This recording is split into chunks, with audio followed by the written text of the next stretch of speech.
Hello everyone, આજે હું તમારી સાથે એક નાની વાત શેર કરી રહી છું કે જે કોઈના બાળક માટે કામમાં આવે એવી છે.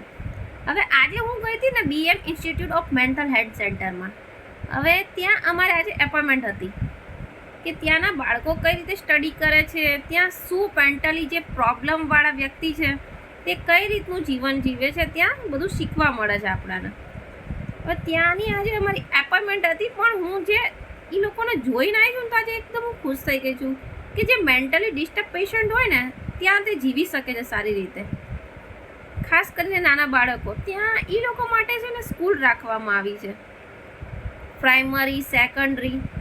હા, એ લોકોને મેન્ટલ પ્રોબ્લેમ હોય એટલે એ લોકો બોર્ડની એક્ઝામ નથી આપી શકતા, પણ જો થોડુંક એમનામાં સુધારો આવે, ચેન્જીસ આવે તો એ લોકો બોર્ડની એક્ઝામ પણ આપી શકે છે.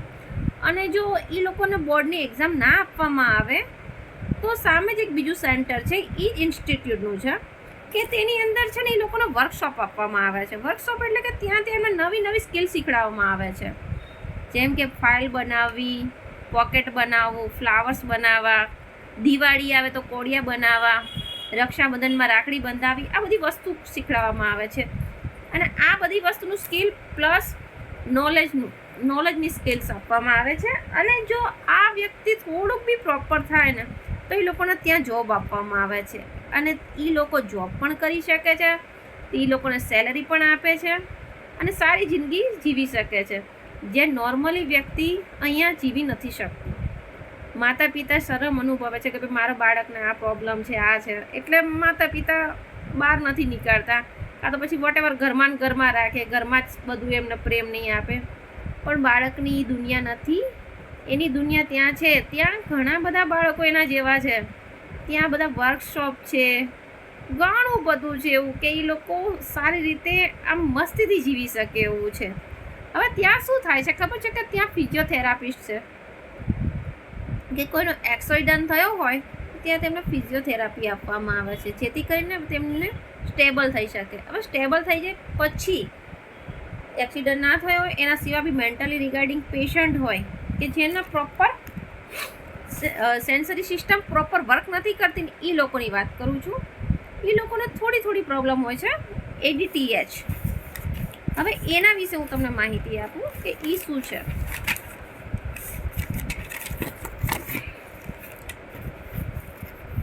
આ છે ને એક ન્યુરો ડેવલપમેન્ટ ડિસઓર્ડર છે, જે ખાસ કરીને બાળકોમાં જોવા મળે છે. તેના સિમ્ટમ્સ કેવા છે કે ધ્યાનની કમી, બાળક પ્રોપર ધ્યાન નથી આપતું, બોલ કરે છે, પછી કોઈ પણ કામ હોય ને કાર્ય તો એ અધૂરું મૂકી દે છે, પછી સામે જવાબ આપે છે. કોઈ વ્યક્તિ વાતચીત કરતા હોય તો બોલવામાં રાહ નથી જોતું, ગમે તે બોલી નાખે, આમ કારણ જાણ્યા વગર કંઈ પણ ભાન ના હોય કે શું બોલે છે શું નહીં. જો પંખો જોશે ને તો એક ધારો જોયા રાખશે કે પંખા ફરે છે. એને તમે સમજાવતા હોય ને પણ એને પ્રોપર સેન્સ નથી હોતું કે આ લોકો મને શું કહી રહ્યા છે, એના માટેનું છે. પછી કોઈ પણ વસ્તુ હોય ને ભૂલી જાય, વસ્તુ મૂકી હોય ને ભૂલી જાય છે, પછી આપણે જે સૂચના આપીએ ને એનું ફોલો નથી કરતું બાળક, એના માટે.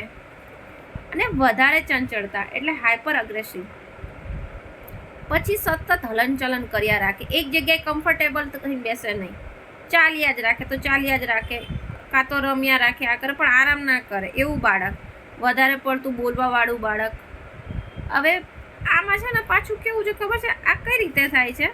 આપણે સ્કૂલમાં બાળકને મૂકીને ત્યારે ખબર પડે, ટીચર્સ ફોન કરીને કમ્પ્લેન કરે તમારું બાળક બહુ જ તોફાની છે, એક જગ્યાએ ટકીને નથી બેસતું, શાંતિથી ભણતું નથી ને બીજાને નથી ભણવા દેતું, ફ્રેન્ડ સર્કલ સાથે ઝઘડા થયા રાખે, એને ભાન ના હોય કે મમ્મી સાથે શું બોલવું, પપ્પા સાથે શું બોલવું, અને ગુસ્સો એટલે બહુ જ ગુસ્સો આવે આવા બાળકો. પછી હોમવર્ક હંમેશા અધૂરું મૂકે, પ્રોપર વર્ક ના કરે. અને આ કેમ વસ્તુ થાય છે ખબર છે કે અમુક બાળકોને જીનેટિક હોય છે કે જે બાળકોને વારસાગત માતા પિતા દ્વારા વારસામાં આવે છે, બરાબર. પછી અમુક લેડીઝો પ્રેગ્નન્સીમાં આલ્કોહોલ, સ્મોકિંગ, ડ્રગ્સ વગેરે યુઝ કરતી હોય ને એના હિસાબે થાય છે. પછી જ્યારે પ્રેગ્નન્સીમાં થોડીક પ્રોબ્લેમ આવી હોય ને તો સેન્સરીની પ્રોબ્લેમ આવેલી હોય છે, મગજનું કેમિકલ ઇનબેલેન્સ થયું હોય ને તો પણ આ વસ્તુ થઈ શકે છે. હવે ત્યાં છે ને ત્યાં એની ટ્રીટમેન્ટ કરવામાં આવે છે, વોકેશનલ થેરાપી આપવામાં આવે છે. વોકેશનલ થેરાપી એટલે કેવું છે ખબર છે કે ત્યાં વાતચીત દ્વારા તેના માઇન્ડને સમજવામાં આવે છે, એને સમજાવવામાં આવે છે. પછી ચાઇલ્ડ માટે માતા પિતાને ગાઈડન્સ આપવામાં આવે છે. અને મેઇન વસ્તુ શું છે ખબર છે કે જેના માતા પિતા નથી ને ત્યાં પણ તેની ટ્રીટમેન્ટ થાય છે. જ્યાં કોઈ જેને રાખવાવાળું ના હોય ને ત્યાં એ છોકરાને ત્યાં પ્લીઝ કોઈ પણ એવું છોકરો હોય તો તમે મૂકી આવો, તો એની લાઈફ સેટ થશે. અને ભગવાનનું એટલું પૂન મળશે તમને એ બાળકનું કે ના ભાઈ એ આવી પરિસ્થિતિમાં જીવતું હતું ને તમે થોડીક એની હેલ્પ કરી. એટલે પ્લીઝ આવા બાળકો જોબ કરી શકે છે, સ્ટડી કરી શકે છે અને પોતાની લાઈફ એન્જોય કરી શકે છે. ત્યાં એમના માટે બહુ બધા શું કહે ટોયસ છે, લાઇટ્સ છે, સેન્સરી લાઇટ્સ. તમે અંધારામાં લાઇટો રાખેલી છે કે ત્યાં એમનું સેન્સરી ડેવલપમેન્ટ થાય છે. જેમ કે ડોપામાઇન્સ છે, ઘણા બધા મેં વસ્તુ જોઈ ત્યાં શીખવા મળી.